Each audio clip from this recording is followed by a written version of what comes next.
Hello. World. Howdy, world.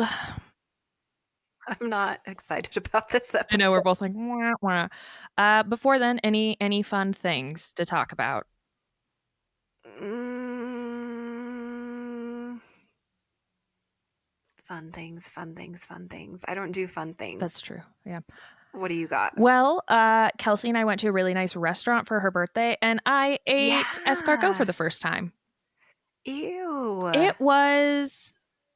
It wasn't bad, but it wasn't good. It just doesn't really have a taste. It doesn't really have a taste. Oh, Uh, so then why do people do that to I don't know. themselves? I don't know what. It was fine. Like I'm Hmm. glad I tried it. Then we had some amazing prawns and scallops, and everything else was super super good. And then I'm trying to think of Nice. fun happy things before we get into our topic today. Have you? Man, I'm going to have to cut this, but I need you to hear this song, and I'm hoping you haven't heard it. Oh no. So Okay. I'm going to play it, and then I'll no, I'll cut it. But Okay. I want to watch you listen. Could you hear it? Oh, I've heard this. Powerful I women. know exactly what it is. Pitbull. Yes. Yes. I Pitbull and Dolly Parton. yeah, it's fantastic. I was blasting Yes. it on my way home from work. That's amazing. So good. So if you haven't, Dolly can do she anything. truly can. If you haven't listened to the mashup that nobody even like, we didn't even know we wanted it, but it's Pitbull and Dolly Parton, and it is fantastic. It's just a delight. It's called Powerful Women. Hell yeah, it It's is. wherever you get music. Um, Yeah. what else can we talk about? Well, we might just have to get into the episode. Yeah. Yeah, it's gonna be a dark one, guys. We Yeah. Listener discretion is actually advised. yes, big trigger warnings for child abuse, grooming, Sexual abuse, sexual harassment. pedophilia. Yeah. No, I was thinking this week, I know we started a podcast called Ruining Our Childhood, but it was mostly meant like in jest, Mm-hmm. sort of like, oh, we'll kind of ruin it because things haven't held up very well. And this week literally ruined my childhood Yeah. watching this. Yep. I'm still not over it. So what we're talking about, if you haven't for some reason read the title, it's Nickelodeon. Oh, oops. So we're gonna start. Where to start? God, I don't know. It's your episode. Thank goodness. I wrote down like a throwback to my old reporter days. I actually wrote 9 pages handwritten notes. So there's going to be Whoa. lots of flipping sound. I love it. I love a good flip sound. So a lot of the info I got was, of course, from the documentary Quiet on Set. A ton of it is going to be from that. There's a Rolling Stone article by Kalia Richardson. The wiki, Nickelodeon wiki for the basics, like when it started. And then Alexa Nicholas's Twitch streams. So those were the majority of the sources for this episode. So just to get through the basics, like nobody's here to really listen to the basics, but so we're going to make it real quick. It was a test program first on December 1st, my B-Day, but not my Your B-Day B-Day. because it was 1977 in Ohio. So it didn't officially launch though until April 1st of 1979, and that's when it was like went from just being in Ohio to nationwide. Man, I'm like, there's, there were programs like Nick News with Linda Ellerby, which I remember that started in 92. Yeah. There were Nicktoons, which were original animated Nick series, things like SpongeBob SquarePants, Fairly Odd Parents, TMNT. Mm-hmm. We have an episode on Ninja Turtles. Listen, to give you an idea of like Nickelodeon is and was insanely successful. SpongeBob Mm-hmm. SquarePants is like one of the top IPs. You know that IP list I looked at in the Teenage Mutant Ninja Turtles? SpongeBob Yeah. SquarePants is there. It has made, and this data is a few years old, it has made over $13.7 billion. Paw Oh, Patrol has made even more at over 14 billion. I mean, everybody loves talking dogs. Yeah, but these are just like 2 Nick shows out of Mm-hmm. a A plethora. And those are just bajillion. animated. We're not even talking about, there were things like, remember Snick, which had like, Are You Afraid of the Dark, Clarissa, Ren and Yeah. Stimpy. And then it went into Nick at Night, which was more like teen programming. And then there was like Teen Nick. They had the Kids' Choice Awards. Like it wasn't just one thing. There was so many different programs that made it really, really successful. And there's one person who Hmm. um, helped make it very successful. We need a bad sound effect whenever we say this person's name. I think it Like would a just be a bad. So we're talking about Dan Schneider. Dan Schneider is credited with things like iCarly, Sam and Cat, Keenan and Kel, all that. Those are just like a few the of Amanda them. The Show. Amanda Show. When people think and reference Nickelodeon, a lot of it is, I would say, like pre his time or his time. It is a lot of Dan Schneider, and he made Nickelodeon a lot of money, and he made a lot of money. What he also did, according to a lot of people that worked for him, is traumatize people. And we Mm-hmm. learn about that and a lot of unfortunate things on this documentary. If you haven't seen it, it's a true crime documentary on Investigation Discovery or by Investigation Discovery called Quiet on Set. It is directed by Mary Robertson and Emma Schwartz. The documentary, which is honestly what we're going to be talking a lot about, because Mm-hmm. the individual shows will probably have their own episodes, but Nickelodeon as a company and as a business, like we're talking just about that and not necessarily like just SpongeBob or something like that. So I kind of Yeah. wanted to go through like the documentary has two reporters, reporter Kate Taylor and Scotchy Cool. I feel really bad. I there wasn't a time where I heard her name pronounced. Oh, yeah, you're right. And if it was and I mispronounced it, I'm very, very sorry. So I'll see if I can find it. thank you. Did you watch all the episodes? Because I only watched the first four plus part of the fifth. I didn't watch the fifth. I watched all Yeah, so like the four, four core the four core episodes. episodes. And I Mm-hmm. rewatched large parts of the first and second this morning. I started the fifth, and it kind of just seemed to recap everything that they'd already put in the first four episodes. And that's what I'd also kind of read in articles. Yeah. So I was just curious if you had watched that one. No. So overall, Quiet on Set is talking about how Nickelodeon, it was supposed to be content for kids. Obviously, though, you're having adults run the sets and create the programming and create the environments. By that writer, Cool, there was something I really like that she said, and she says in the documentary, the power balance between a child and an adult is so striking already. And then on top of that, you add that it's an employment situation. These are 8 to 15-year-olds, and they're often responsible for the entire economic success of their families. What are they going to do if they get in trouble? What if all of this goes away because they complained? I hadn't really like sat down and thought about the fact that like these kids are almost financially responsible for their families and have all that pressure on top of normal kid pressures.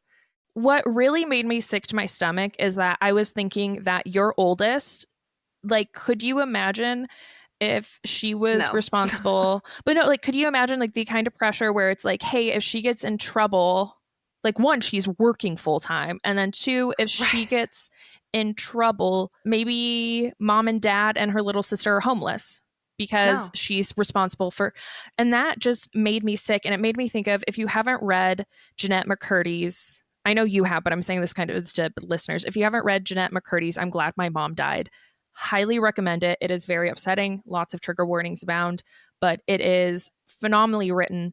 And she talks about that, how she was responsible for their financial stability. And she was Mm-hmm. living in a very financially and emotionally unstable household. And that is horrifying. It is because it's hard enough sometimes to deal with that as an adult that like, okay, what happens if I lose my job? what happens to me, what happens to my family.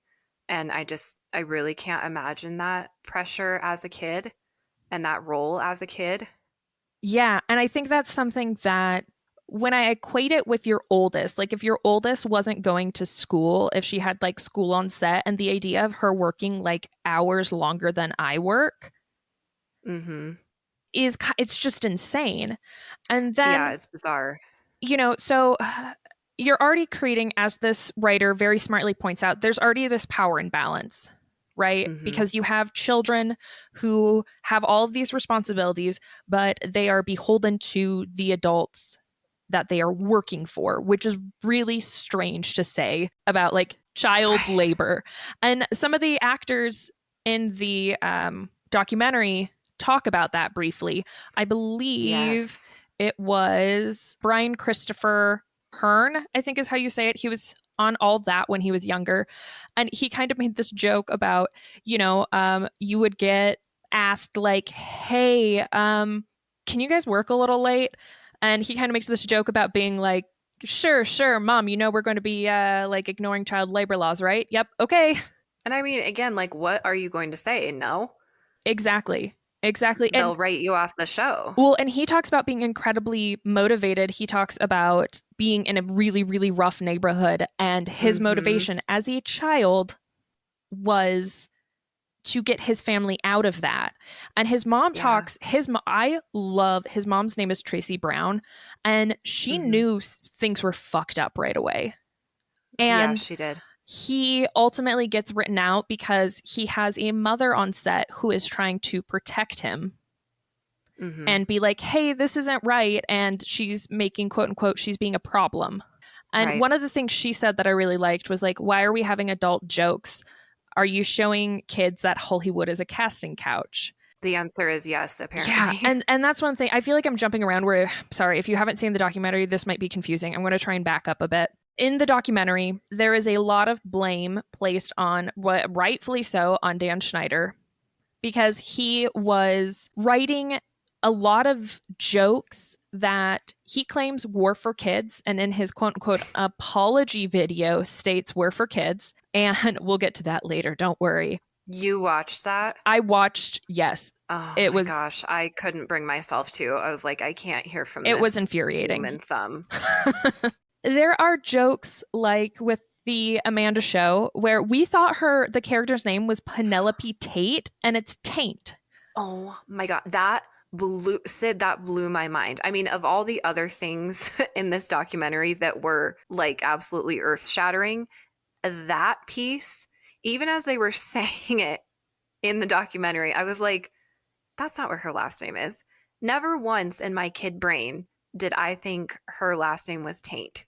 Well, and also too, it's Because we don't know what that is. yeah, we didn't know what that was. No. And what I think is frustrating is so there are shows and there is media that will have jokes that only adults will get. But I think what is really important to discern is that the jokes and context, when it's done well and okay, is when it's between adults or adult actors or Yes. characters are doing that. And one, like, it still shouldn't be sexual. And I think that's the hard line there is yes, there is a lot of quote unquote adult humor in a lot of the shows that I watch with my kids. A lot of the shows that I like to watch with my kids have references that to me as an adult are funny, but they're not sexual. They're not dirty. Yeah. It's like you and I talk a lot about Bluey. Mm-hmm. The reason that parents love Bluey so fucking much is because the humor in it is not only for kids, it's for adults, but it's in no way inappropriate. Yeah. I think of the episode where it's after, isn't it like after New Year's and the parents are exhausted and people are kind of Yes. talking like it seems like the parents are hungover, but there's like no, you don't see them drinking. They're just laying on the ground and they come No. up with a game where they can just lay on the ground. And what's so perfect about it is you really would have to be an adult to be like, it's New Year's, people drink like a ton, they're probably a little hungover, but they're not acting drunk where it would be confusing or weird for a kid who's watching. I feel like Nope. like Bluey does that really well. And I also want to point out, I love how you do not know who the voice actors are who are children. That's a very good point. They protect the children who work on Bluey. Yeah. And we don't need to know. No, we don't. I am a 31-year-old woman. I do not need to know who voices Bluey. No. No No, reason. as far as I'm concerned, Bluey is real. And Bluey is Bluey, and Bingo is Bingo. Yeah, I assume they're just bringing in little dogs who are doing the voices. They are little blue healers Little that healers, are sisters yes. and Australian. That's all I need to know. That's all I'll ever know, and I'm happy about that. When Yep. those actors, when those kids are older, if they want to be like, oh, hey, I did the voice, I'm like, great, cool.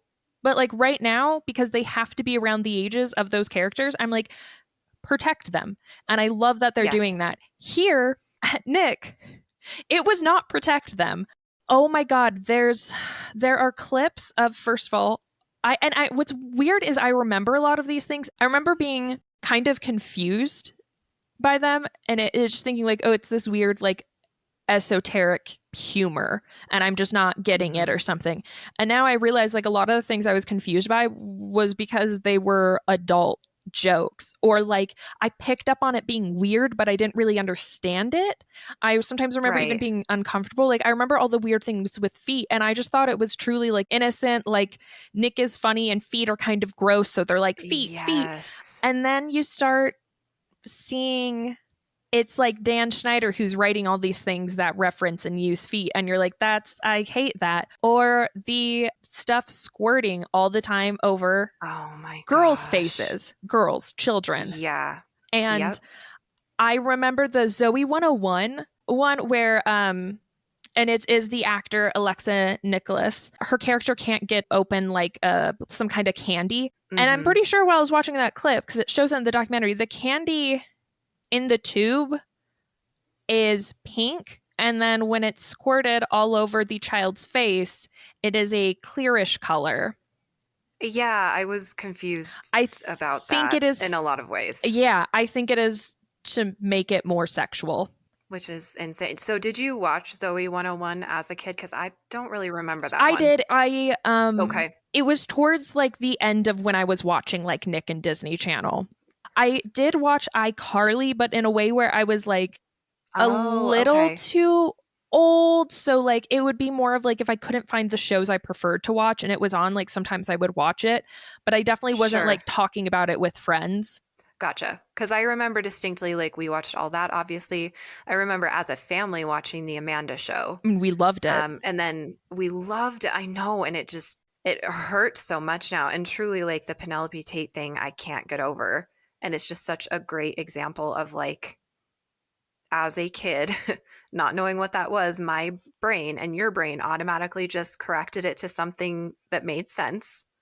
But like, I can't believe I meant to ask, did we ask Mom if she knew that's what they were saying? You should text her now because we're going to be talking for a while. Because I feel like Mom and Dad were very careful about the stuff that we watched. And so when I look back at some of this stuff, I'm like, did they sit there and go, well, that's weird, but do the same thing that we kind of all did, which was like, but it's for kids, so it must be okay. You know, we're kind of gaslit into believing that like we must be the ones who are making it weird or who are sexualizing it. Yeah. That's usually my first instinct. Like I saw, and maybe I'm jumping the gun, but the clips of Ariana Grande, I saw those on social maybe a couple of years ago for the first time because I didn't watch that show. I was too old. Same. And I literally, my first thought was like, okay, I must be gross. I must be the one thinking that this is weirdly sexual because it aired on Nickelodeon. Like, why would they put that on Nickelodeon? Yeah. Until I saw everybody else's comments and until I thought about it. And I was like, no, there's something very wrong with the things that they are making her do. And I just simply could not believe that it actually aired on Nickelodeon. Like, I was shocked by that. Watching the scenes with her and the water and her and the potato, like it is, it's sick. I feel like I felt deeply uncomfortable watching them because I'm like, yeah, she's an adult now, but she is very much like, and she very much looks like a child in this. And it felt so sexualized and gross. There was no reason for it. I was like, we shouldn't be able to allow this. We shouldn't be able to watch this. This is disgusting. Sam and Cat, I've never watched any of it because I was, had moved past those sorts of shows at that point. Jeanette McCurdy talks a ton about it in her book and talks about too how she refers to him as the creator, which a lot of people are assuming it's Dan Schneider, and it makes sense. Mm-hmm. And there's a comment where he yelled something at her that was like, if it wasn't for me, you'd be working at like a yogurt shop. There's just this insane ego. And the Yes. two, oh my God, the two writers from The Amanda Show that had to split a salary. Christy Stanton and Jenny Kilgan, who had to split a salary. Sorry. And no, you're right. Who had to split a salary. And then when Jenny Kilgan goes eventually and asks the union about it, and they're like, no, it is not allowed for that show, and then gets in trouble. Yeah. And then the gross and demeaning things he asked them to do, and played it very much off as, you know, they're the only women in the writer's room, and it was played very much off as like, don't be one of those girls, you know? Like, yes. And that was such a thing in the 90s, 2000s. Yes. That's where we joke about it now, but I'm not like other girls. Like, yeah, it is a joke now, but I think if you did not grow up there, you can't really understand the level of isolation if you didn't play into that a bit. And so they talk about in the documentary how they didn't want to cause issues, so they would just go along with things even when they were like, this is wrong, or this is mortifying, or, you know, whatever, because also too, that is their livelihood. Well, and you're in an environment where, again, you are the only women there, and you are being led to believe that this is just this is par for the course. This is, you know, you got to take the jokes like the guys do so you can fit in. And he's a smart guy in that he knows how to manipulate people. He knows how to use his power to get what he wants. There are no sexual abuse allegations against Dan Schneider. I will make that clear. However, I think someone who was writing television skits like that for children, like we talked about with the Ariana Grande bits from Sam and Cat, somebody who asks his female writers to do demeaning things, sexually to split a salary, demeaning things too, specifically, things. Among others. Yes. Who has women massage his shoulders, staff. On a daily basis. Yeah. Staff, yes. People who work for him, who enjoys and gets off on the imbalance of power. I don't believe that those are the only things that he did. I think he was smart enough to keep some things hidden. And that's all I will say, because I don't want to get sued. But honestly, fuck you, Dan Schneider. Truly, go lay in the street. Forever. Just for as long as it takes. Yeah. I think this is the crux of what is fucking wrong at Nick, and probably, you know, to some degree still is now. This quote, it's from that fantastic writer Cooligan. So she says, it's in episode 1 or 2, the person at the top sets the tone for the entire production. If you run a show dealing overwhelmingly with children, then you are responsible for creating an environment where those kids feel beyond comfortable to tell you they're not comfortable. It needs to be so safe that your most vulnerable person on set is able to say to you, the most powerful person in there, I don't want to do this. Hell yeah. Now, we're going to jump, because I swear to God, if anyone is like, well, they had it easy, like they got to shut the fuck up. No. Yeah. Here's the thing. You should be able to do any job and not be sexually harassed or traumatized or terrified of your boss. Correct. You don't deserve to be abused. Yeah. It doesn't matter how frivolous the job is or how frivolous you think it is. You should not, pretty much, let's not victim blame, especially children. Let's not victim. Especially. Let's not be like, ugh, fucking kids complaining. There is an adult man screaming at them. There's an adult man who's having his producers call the parents of a child who works for him to say, hey, she's getting fat. And a quote from the documentary was, and we already have a fat one, referring to another child actor on all that. So you don't get to do that. You should not get to do that. Now, no. My favorite part of all of this, because most of it's terrible, is watching. Okay, I watched. I was like, what? Where is this going? was watching Alexa Nicholas, who played a character in Zoe 101. She did a live stream where she watched Dan Schneider's apology video. And because I could not get through it when it was just him and this motherfucker named Boogie. Who are you? He was in like one show. He's an adult who's in one show. And his name is Boogie? Yeah. And he's not being investigated as well? Like, fuck off. These are just some of the things that Dan Schneider said during his quote-unquote apology video. And was also some of these too are things that the documentary showed. This one was in episode 13 at approximately 49 minutes and 16 seconds. So Dan Schneider said, because he did not participate in the documentary, shocking, right? Weird. He said, everything that happened on the shows I ran was carefully scrutinized by dozens of involved adults. All stories, dialogue, costumes, and makeup were fully approved by network executives on 2 coasts. A standard and practice group read and ultimately approved every script, and programming executives reviewed and approved all episodes. Shut up. What I just want to bring up, blame is not divisible. So... Say it again, please, for the people in the back or the people laying in the street with Dan. Dan, hey, stay in the street. You don't need to get up for this, please. No. Stay down on the ground where you belong. Blame is not divisible. Those executives and producers are also to blame. And do you know what? You're still 100% to blame. That's the great thing about blame, is that there's so much of it that it really, like, it's not any less. And also, apologies usually are better when you're not like, so, I know that thing is like kind of awful I did, but like people should have stopped me. Yeah, exactly. So you were comfortable with taking all of the accolades and the money, but when it comes to any criticism and blame, it's everybody's fault. It's everybody else's fault. Yeah. Apologies also usually start with a sorry, and they don't have but. Yeah. Also, usually it's best to, he posted this video, he turned comments off.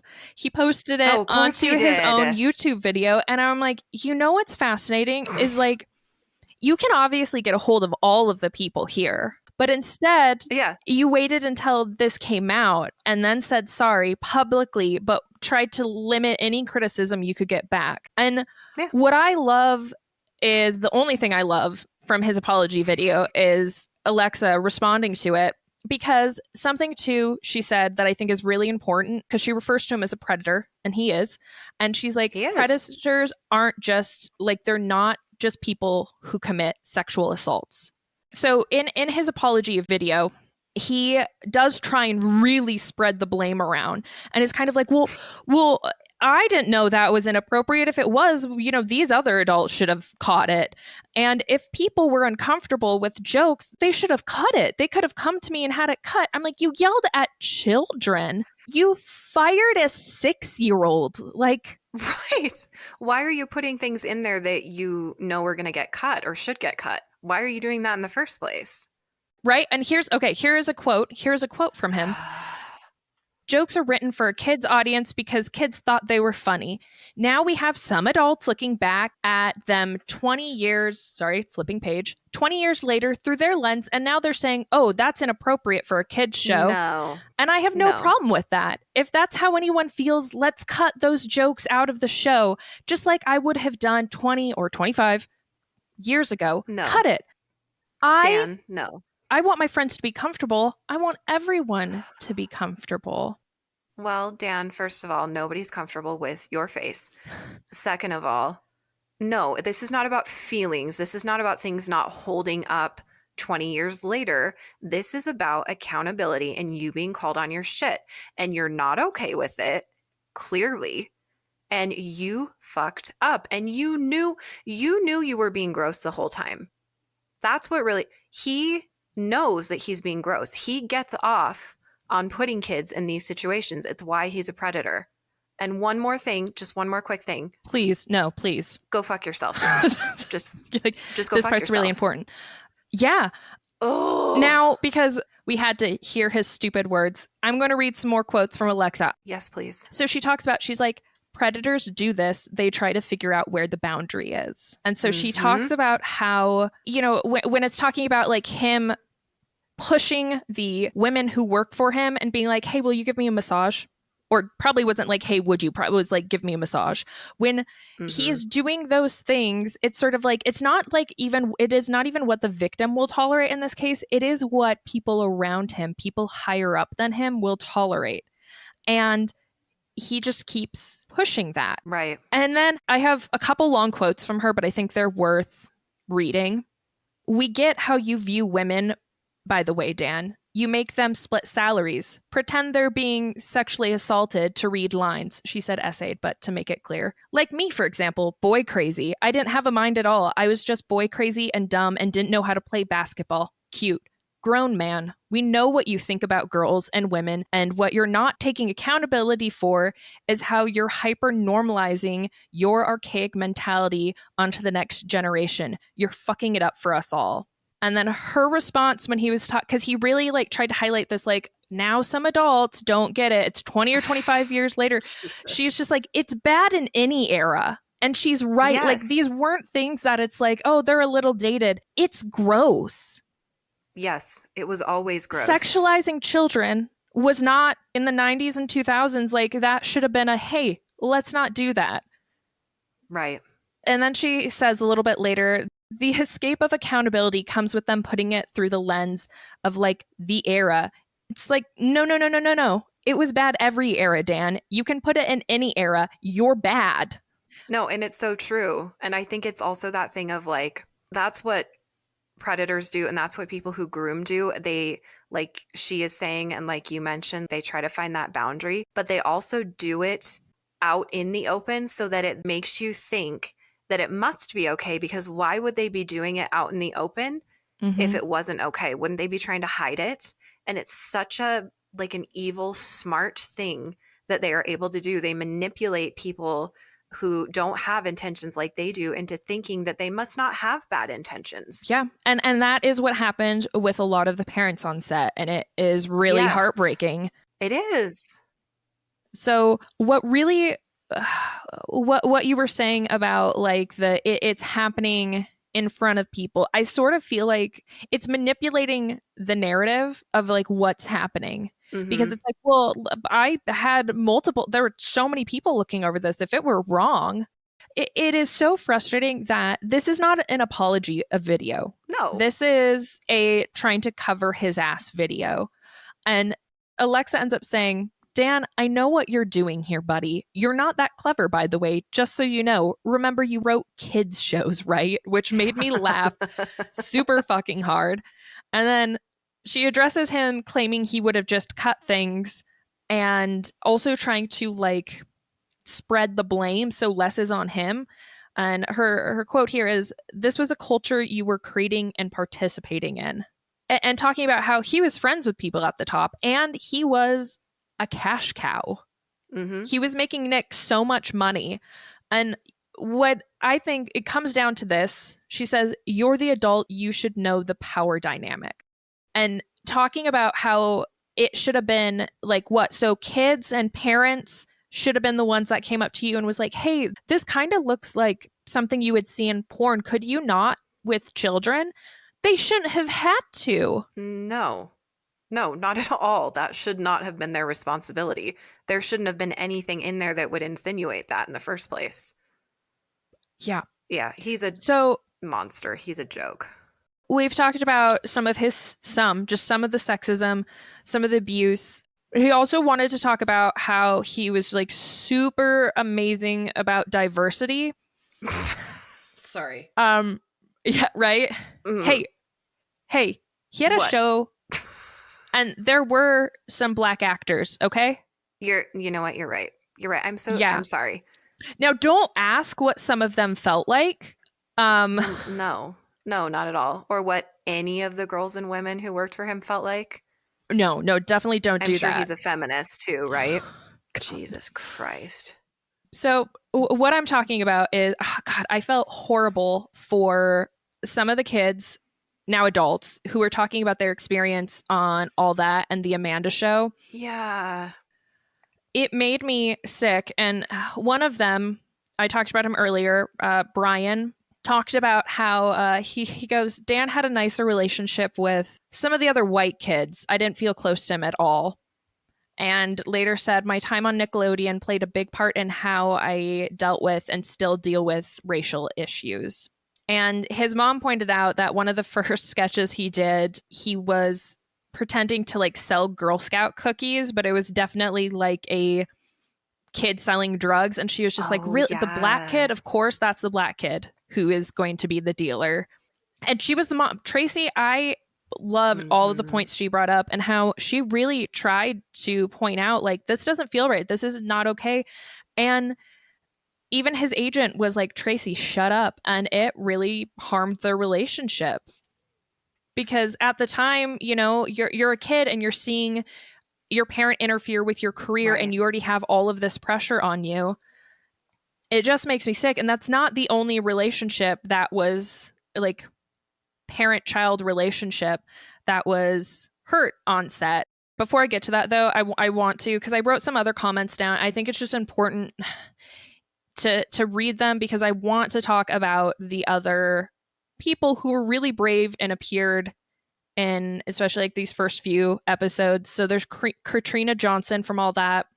There's Giovanni Samuels, and then there's Leon Frierson. And he talked about he was put in a lot of leotards and was really uncomfortable about it because he was like a preteen, and it was what I don't get is I was like, why didn't they throw like a pair of boxers, like baggy boxers over the leotard? Because that would be so uncomfortable as like a Yeah. 12-year-old. But he said, I always did my best to be a trooper, never complained because we knew being close to Dan could mean an extra level of success. It was important to be on his good side, and he made it known who was on his good side. The idea that an adult is like pitting kids against each other, because that was something that Jeez. Katrina Johnson kind of talked about, of how as she got quote unquote too old, and at first she was like, that at first I was too fat, and then it was like I looked too much like a woman, not like a girl, and she just got pushed out. And then that's when Amanda Bynes entered and took over. And Mm-hmm. with the Amanda show, Raquel Lee Ballou, I'm sorry, I was struggling with saying this name. I wrote it down and I tried to write it phonetically. She was about 12 when she was on the Amanda show, and she was just like, she's really blunt, and I loved that. She said, you wanted Dan to like you because if he didn't, he was mean to you. Jeez. Including on her 13th birthday. It was really sweet. It was the set got her like this huge cake, and he freaked out about it and was just talking about how she didn't need that big of a cake. Imagine the little dick you have to have that you get threatened by the size of a child's birthday cake. It's just like, she said Dan yelled a lot. He was like a tornado. This stupid idiot. Epitome of stupid idiots, ladies and Mm-hmm. gentlemen. Mm-hmm. And we're not, because I don't want to. One, I'm so upset about this topic. I'm having a really hard time like getting my thoughts in order. So I'm sorry if Mm-hmm. listening to it, it's a little all over the place. It's just something that it makes me so angry, because the idea of like kids acting and effectively kids working is really Mm-hmm. upsetting to me. But then I'm like, am I going to never watch a show that has a child actor in it again? No. Like, Right. was I not going to watch Stranger Things? No.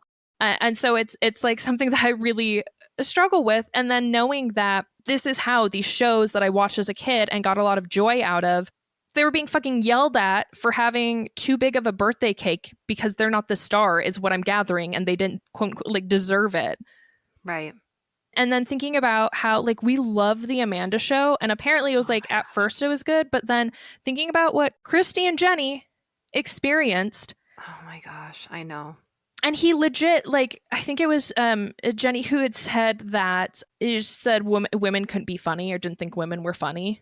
Some of the stuff that he would say to me, it's so bizarre. And I guess it was probably just a power play, because I'm like, but you have a show centered around a female comedian.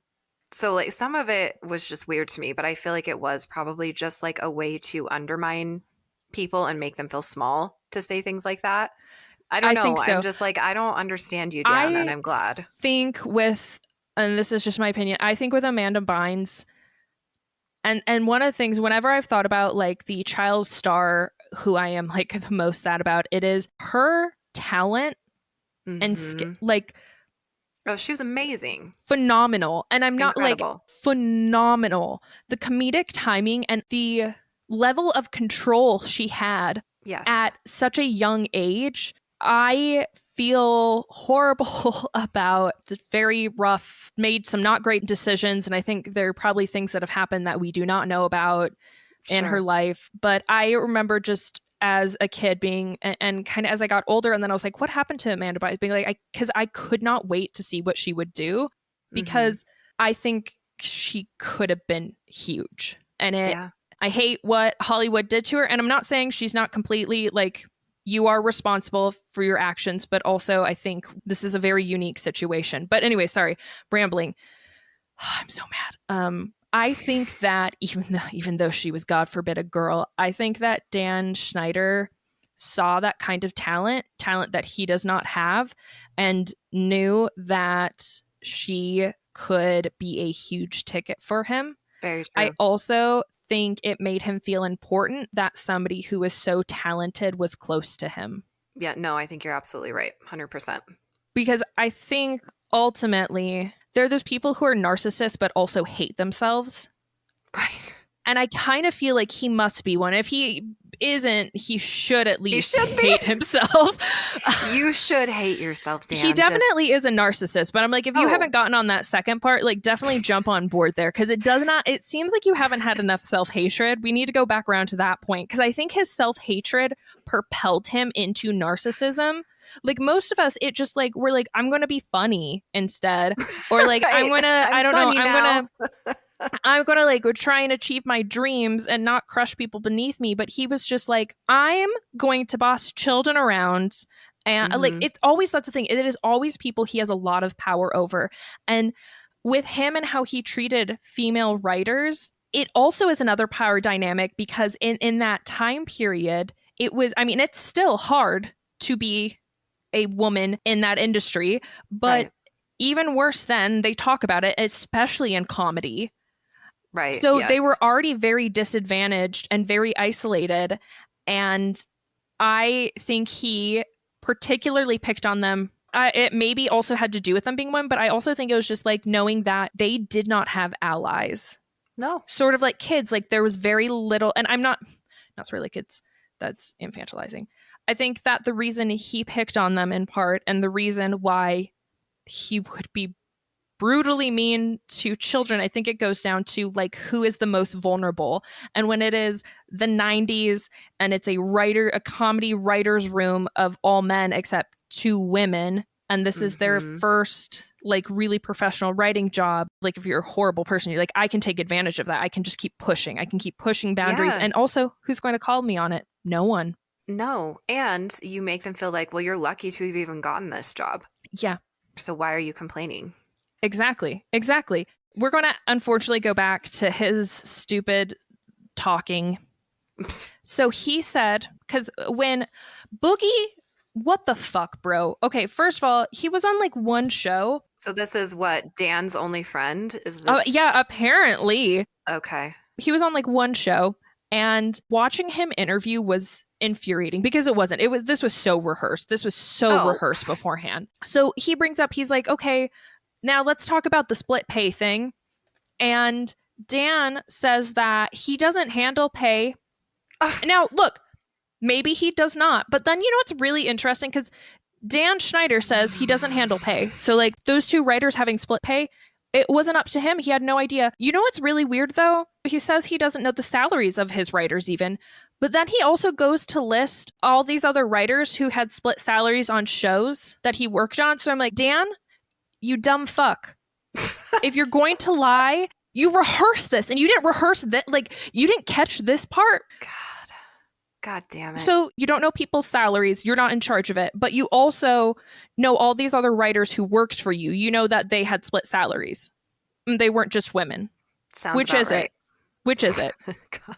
Dan, I simply cannot stress this enough. Please go fuck yourself. Please. It's coming from right now, like a lot of people. It's coming from a lot of people. Hopefully everyone. Let's say everyone. Let's say everyone. So then Boogie says he knows what the dynamic was, How? between the actors and Dan Schneider, to which I'm like, how? You were an adult actor on one show. You weren't. It wasn't Boogie 101 or Boogie, I shut the Boogie. fuck up. Shut the fuck up. Boogie, were you a boogie on the wall there? I don't know, but you don't know shit, Boogie. I have a very long quote that's fantastic from, don't worry, it's from Alexia. Oh, okay. You're like, okay. I'm like, I don't want to hear shit all from Boogie anymore. No. So she goes, Boogie, you're not fully wrong there with when it comes to what you just said, that when something was wrong on set, people would go to Dan Schneider. I did go to Dan Schneider many times. And you know what he did? He bullied me and he yelled at me in a room at Nick on Sunset with a bunch of other Nickelodeon execs around. They separated me from my mom in that room. You're right. We did go to Dan, and boy, were we misled and disappointed by what happened when we would go to Dan. Dan was a bully. He was a bully. He's a mean guy, and now he's trying to look like he's just this nice guy that kind of gets it and wants to blame everyone else. Dan, you know why I don't buy any of this shit as well? It's because you wouldn't sit down for quiet on set. You were controlling this. You were controlling this whole interview. It's so obvious and sad. And that was her watching it. And she pointed out, too, that once again, he turned comments off on his video and he did not sit down for quiet on set. This whole thing that's supposed to be kind of like this apology is him just trying to defend himself. Oh, yeah. Of course. It's just making excuses. And she's absolutely right. All this comes down to the fact that he's just a bully. He just likes being mean and nasty to people. He likes having power over people. Yeah. He talks about in his video how, how many times he just thought to pick up the phone and call people and apologize. Well, you've had, what was it, Dan, 20 to 25 years? And it's weird how it only happened right after this documentary series came out. Yeah. He is a bully. Timing. And now that people are more likely to call bullies out in entertainment, now he is trying to backtrack. Of course. And he thinks he can do it because he's a narcissist, but he doesn't realize what a fucking idiot he looks like. Well, and I think he thinks he can do it because he did. And he got away with it for a really, really long time. That's true, too. Yeah, there's so much to that, because Dan wasn't the only problem on set. At one point, there were 3 pedophiles working on set. And did you know that the Fair Labor Standards Act of 1938, if a guardian or parent is present on set, other staffers who work with kids don't need background checks? I think that's still around. Guys, that's from the 30s. Why? Because the parent or guardian is protection enough? Why the fuck is that even in there? Like, why is that specified? Why isn't it just like there should be background checks if you work with kids? Always if you work with kids. Drake Bell is featured heavily in the documentary. He was very brutally assaulted by a hideous monster of an individual. Yeah, I was trying to think of, when sometimes like curse word, like there's just not enough. No, there's really not. The man's name is Brian Peck. He's a pedophile. Yeah. He worked on set and he absolutely groomed Drake Bell, and it was heartbreaking. I don't think you made it to these episodes, but his dad, Drake's dad, talks about, oh, okay, you did. And he talks about how he knew something was wrong and he kept trying to intervene. And that's the thing. He was keeping his eye on his kid because I don't want anybody to be like, well, even if there is a pedophile on set, you should keep your eyes on your kid, because he did. And then what happened is Brian Peck drove a wedge between them because he is an adult man who was manipulating a child, like approximately 15-year-old, into thinking his dad is going to ruin his career. So it destroyed that relationship for a long time. And he made it where there was less adult oversight. Yeah, and he isolated him, which is what people who groom children do. Yes. That's what abusers do. And Drake had a parent who was fighting very hard to protect him, and this predator still found a way around it. There was also, they talk about, there was a PA on set named Jason Handy, who groomed and then sent naked photos to a child. She does not appear in it. She's now, of course, an adult. Her mother does. And just the idea that even if you are on set with your child at all times, like a predator, it's in the name. They're like, they are hunting, and they're going to find a way, or they're going to find another potential victim whose parents are maybe not as involved. And it shouldn't be, the child should not have to pay the price for their parents maybe having lapsed judgment, or even if they do have a parent who's just like not really caring what's going on. Right. That doesn't give predators an okay or free pass to prey. Yeah. So like if you want to blame any of the parents, whatever, But like, yes, I can see where there could be some criticism there. But again, it is the predator's fault for being a predator. Okay. Yeah. Even if the parents do fuck up, like people fuck up. These people are out there, like you said, hunting. They know what they're doing. And even parents, like you said, like Drake Bell's dad, who did absolutely break my fucking heart, who try to do the right thing, who try to say something, are still sometimes not able to protect their kids. Yeah. And it's frightening. Children shouldn't have to protect themselves. No. And like you said, parents are going to make mistakes, and sometimes maybe they're naive. Maybe they make what is really a stupid call. I'm not saying any of the parents did this. I'm just hypothetically. Right. But it's like, kids make mistakes. Kids are naive. They shouldn't have to know what a predator is. They shouldn't have to, like you said, protect themselves and take all these precautions. Like they shouldn't have to worry about that. And I think it's a pretty fucking callous and just insane thing to be like, well, you should have been watching your kid better. I hope you learned your lesson. Or like, well, that kid should have been smarter and not trusted. I'm like, that is not a lesson you should ever have to learn. No. And I'm not saying anybody is going to say this. I just know how the internet can be. And I just want to make that very clear that regardless of what parents did or did not do, this shouldn't have been an outcome. And Nickelodeon shouldn't need to wait for laws to be like, hey, background check. Yeah, to protect the children that are making them money. Yes. God, this fucking world is on fire. No, I mean, this is a different episode than usual because we're mostly recapping and talking about current events and not so much going through like the history of Nickelodeon. But this is the history. This is the history that matters. I don't really care like how successful shows have been or things like that. We know how huge Nick was and is. I think that this is the stuff that needs to be talked about. And there's so much more in the documentary.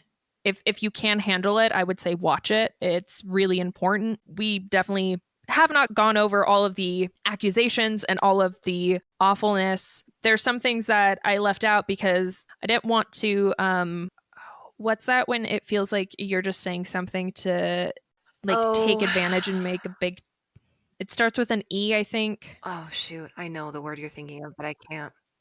Yeah. I didn't want to exploit some of the really upsetting stuff that happens. It's already in the documentary. The women who created the documentary and the people who participated in it put in a lot of bravery and a lot of work. So some of those things I felt like talking about, do you get what I'm saying? Yeah. I don't know if that's weird or not. No, I do. And honestly, again, the documentary's out there. It's obviously, they put a lot of work into it. So you should watch that and not just listen to our rage over it. It has effectively ruined a lot of our childhood memories of these shows, which is a small price to pay compared to what the people who worked the literal on those childhoods shows, that actually went were through. ruined. Exactly. Yeah. I don't know if we'll keep this in, but what did you think about, because obviously what Drake Bell went through is horrific and awful and nobody deserves that. What did you think about them not really going into his own allegations of grooming? So I do think we should keep this in because I think it's important to talk about. Okay. I did look into that more. Same. And what is very difficult is there's not a ton of information. Right. What the charges are that he pled guilty to. So the only thing that he has legally been charged for is there were inappropriate messages between him and a minor. Mm-hmm. And he says that as soon as he found out she was a minor, he stopped them. She claims more happened with things in person. Mm-hmm. Those were not corroborated. He was not legally charged Right. for those. And he says the reason that he pleaded guilty to what he did is because it was wrong. My hope is that he didn't know and he is telling the truth, because one, it is heartbreaking that that would happen to another child, and two, it would be horrible if he perpetuated the violence, you know? Right. So I am hoping that is the case. I also am very big about believe victims, but I think too that when Me Too started, the journalist that started writing about it and did the believe victims was also a huge but get evidence person, because he's like, ultimately it does not help the victims if you don't. Sure. But like, you need the truth. And I think what's so difficult with this is it is, I don't like this term, but it is a lot of he said, she said. Like, we don't have evidence Right. that more happened or that he intentionally was grooming her. But at the same time, that doesn't mean, like, there have been cases where there isn't evidence, but you're like, that definitely happened, or there's evidence, but because of technicalities, it's thrown out. Mm-hmm. I'm not saying that happened here, but what I'm just saying is that just because something isn't tried or convicted doesn't mean somebody didn't do something. Right. But it is legally all we can say they're responsible for. Yeah, absolutely. I did have a hard time with that, with the documentary, because again, hearing Drake Bell speak up, like, whatever he may or may not have done doesn't negate what happened to him by any means, but it makes him a less sympathetic victim. I guess to me, it came across like they didn't really want to get into that because of that, because then it sort of like makes it murky as far as like, should you feel bad for him or not? And that's just my personal take on it. I have no idea what the reasoning was behind leaving it out. Obviously, it doesn't have anything to do with Nickelodeon, so you could say that it's not relevant. That was in the back of my head the whole time, as far as like, Same. But did this other thing happen and we're not talking about it? I was thinking about that too. I think you could make the argument like it's not really relevant to Nickelodeon. I think you could make the argument or the point that it could have been left out because sympathetic victim. Mm-hmm. I will say something that I am really big on, and we talked about this a lot when I was in my women's and gender studies program, because of course I was, is that it is a really damaging notion that we want perfect victims and that those are the ones that we will get justice for, because even if somebody isn't that great of a person, they still, if something horrible is done to them, they should still have justice. Like, we can't pick and choose who we get justice for as a civilized society. What I will say is, if it truly is, he was having these conversations with a girl he did not realize was underage, and when he realized she was, he stopped it. To me, I would be like, okay, fine. I think the difficulty is that there's not evidence to prove more happened, but it's also like, what if it just that there isn't more evidence, but it still happened? Yeah. And that for me is really, really difficult. It kind of made me think of, so when I was a teenager, there's this female lesbian comedian I really liked. And she was like kind of smaller, but in LA. And I watched a lot of like skits and things like that. And I started messaging her on social media and she started talking to me. And I had a huge crush on her. Nothing sexual happened. I kind of got the feeling that I was like, she probably thinks I'm older, and I didn't correct that. But when it was, I would have had to lie, I didn't. And I think I said something, I think because she asked like what I was studying in college, because I was talking about going to class. I was like, well, I think I was 15 or 16 at the time. And I said that. And she responded with something like, hey, I'm sorry, but I'm going to block you from my messages because I do not talk to minors.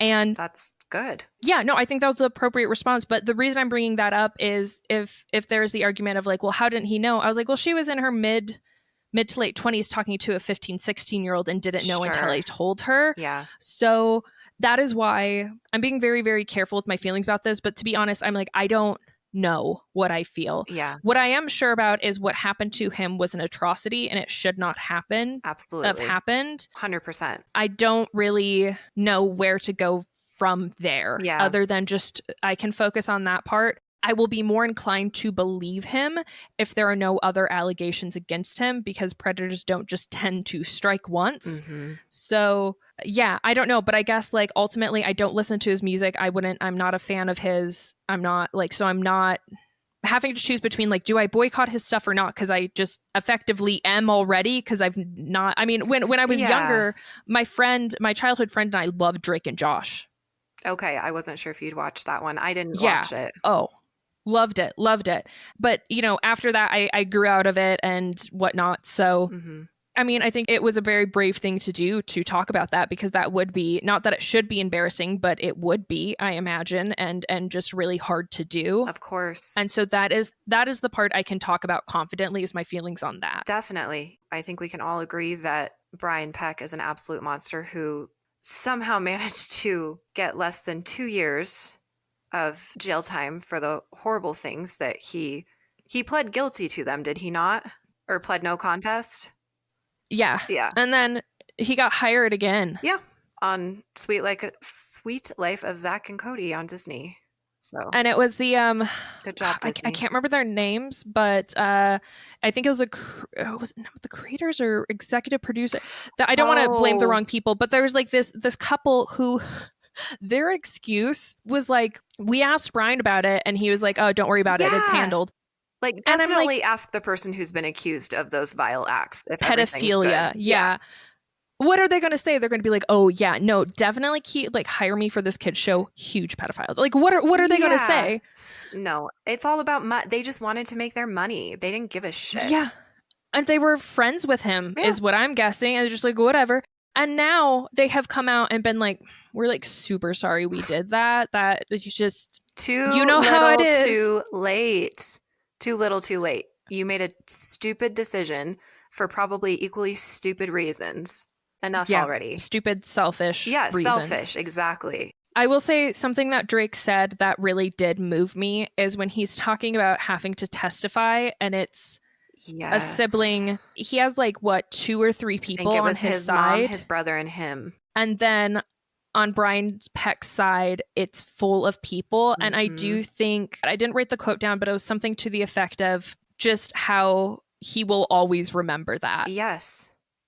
And the people who wrote letters in support of Brian Peck, that I was super disappointed to hear some of the names on that list. Not like I know these people. And and Will Friedle, both from Boy Meets World. I did read that they have reached out to him. Will Friedle worked on something with Drake Bell and didn't apologize or say anything then. So it sounds like Drake has not really accepted his apology so much. But he said that Ryder Strong has reached out to him and that it sounds like he's accepted his apology. I mean, if that's what Drake Bell chooses to do, that is absolutely his prerogative in business. The thing I have a hard time with is, okay, because I've been thinking about this a lot. I understand that Brian Peck was a manipulator. He was a groomer. He was a predator. He obviously had people fooled into thinking he was a nice guy. I understand that. I understand how you can be like, oh my gosh, but this guy always seemed fine to me. He never hurt me. Some of the things that were written in those letters were absolutely vile, though. The way some of them said things about how he must have just been too tempted. Yes. That stuff is what sent me over the edge because I'm like, okay, I could maybe say, okay, you were manipulated too. You had the wool pulled over your eyes too. I don't know what he told you to get you to write that letter. Fine, you made a mistake. But some of the things written in those letters made me go, well, it sounds like you know exactly what happened and you're still defending his actions. And that's disgusting. It sounds like you don't care that he's a pedophile. Yeah, because he didn't hurt you.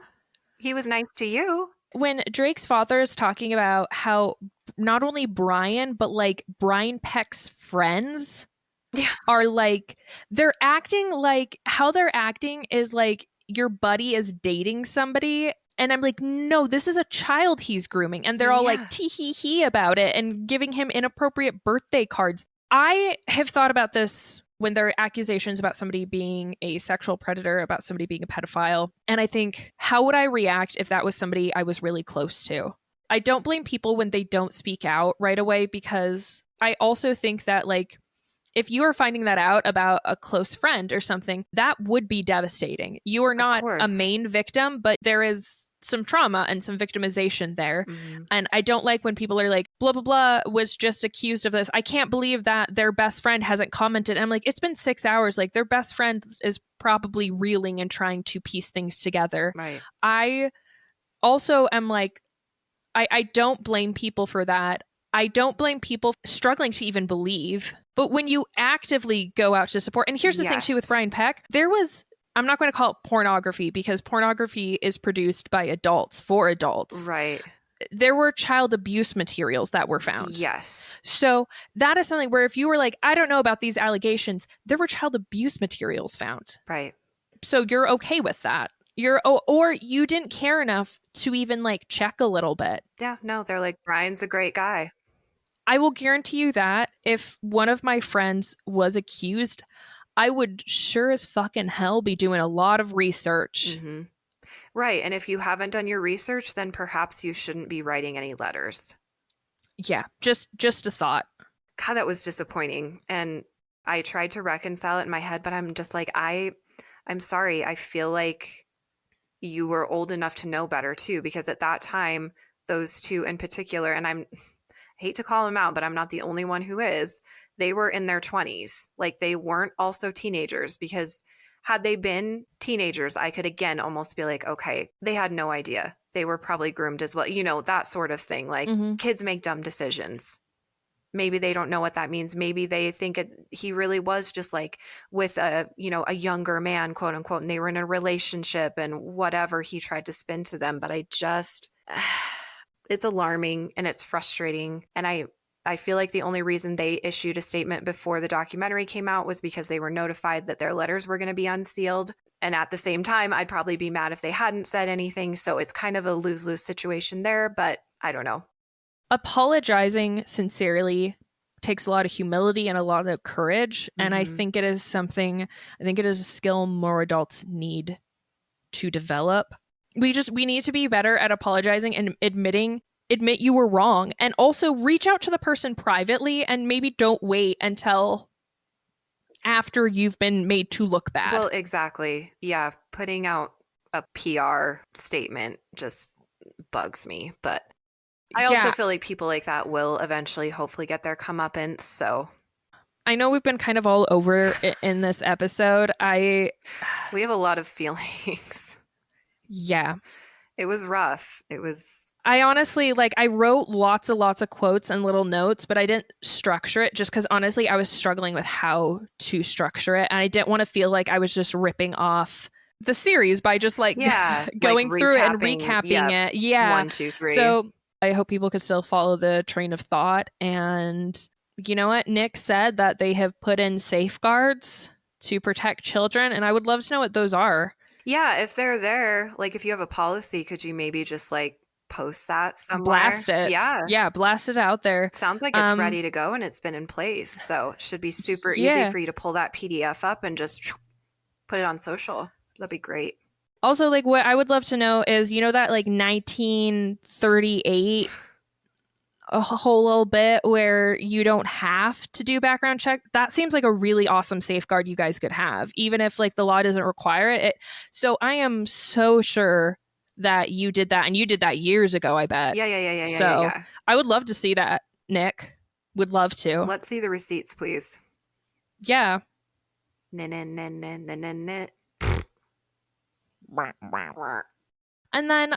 Mr. Blue's Clues. Steve. Yeah. Yeah. What happened to him? No, he's fine. He's fine. Don't worry. Oh my gosh. Okay. But he just has kind of been like just checking on everyone since it came out. Steve, why is he the best human?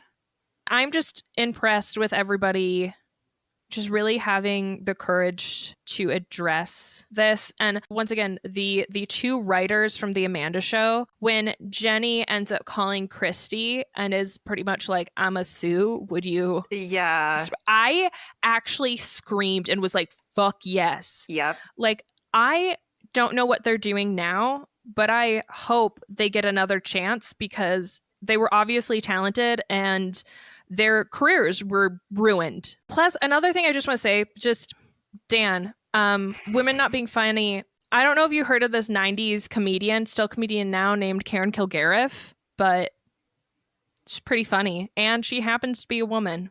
She does. And more successful than you, I would say. Way more. There are lots of female podcast hosts who are way funnier than you. I'm not actually talking about it. That made it sound like I was. Yeah, no, we're talking about other women. We're talking about other women. Not us, please. No. Please, no. I mean, I think the bar is low because we don't make jokes sexualizing children. So, yeah, we're not quite that sophisticated. Yeah. Okay, David wants to be credited for this, which I was like, how dare you? You don't even listen, so you wouldn't even know if I did or not. But I'm going to do it for my own, moral character, whatever. Fuck it. We don't usually comment on people's looks. However, with Dan Schneider, I'm going to make an exception.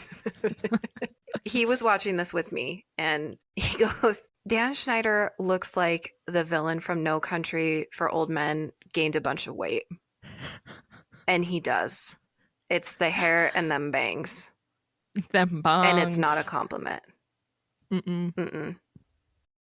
Look, learn how to, our takeaways for this episode, learn how to apologize sincerely. Yes. Follow your gut. Listen to your gut. Mm-hmm. Be an ally. Be an ally. Yes. Be a fucking ally. Protect children. Protect children. If you are in a situation and there is a person, child, human being that is in a vulnerable position, be an ally to them. And if you have a friend who's accused of assaulting kids, maybe don't write a letter. Especially if you're like, well, who knows? I mean, that could be a mistake. If there's just a ton of child abuse materials, definitely don't write a letter. So just, No, don't support pedophiles. Yeah, I don't. In any way. It feels weird to have to say that. We shouldn't have to, and yet, no. Here we are. Hopefully, if you're listening, you're not one of those people. If you are, take us out of your ears. In the street you go. In the street. Preferably busy street. Real busy. The busiest. Freeway. Just, yep, nice little freeway. I don't want other people, though, because they'll have to, clean you off their car. Maybe douse yourself in meat and go to Florida, find some gators. Is that fair Give them a to snack. The gators? I think the gator's tummy could handle it. You think they're okay? All right. I think they'd be okay. I think maybe they would feel good about it. That's true. And they're like, I really contribute. A gator's got to eat. Gator's got a gator. All right, shall we wrap this motherfucker up? I think we're at, God, what time is it? It is holy dick bags. 10:30 and we've been here for almost 2 hours. Love you. Love you. Bye. Oh, and sorry, one more thing, Dan. Please go fuck yourself. In the street. Still in the street.